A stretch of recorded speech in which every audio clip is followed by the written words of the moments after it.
It really is that just ability to like stop and realize what I'm doing.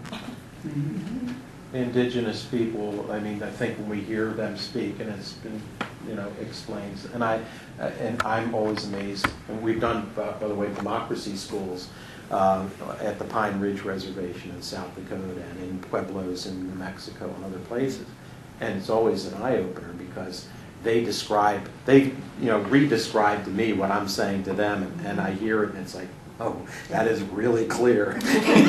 Because they're talking about the disconnect, my cultural disconnect, and all of ours, and the language that we have to overcome, all of those barriers. And, a quote that I always remember, and we talk about, we have to uncolonize our brains.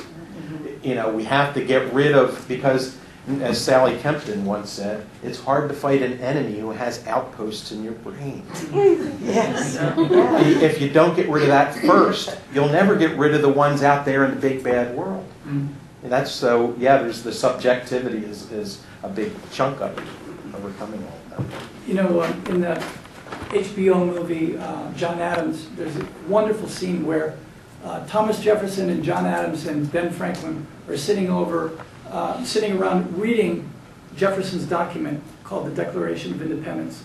And Franklin looks at the first line and he says, "We hold these truths to be sacred and undeniable." And he's sacred and undeniable. How about we hold these truths to be self-evident? And everybody agrees, and suddenly we've moved from a dimension that the Native Americans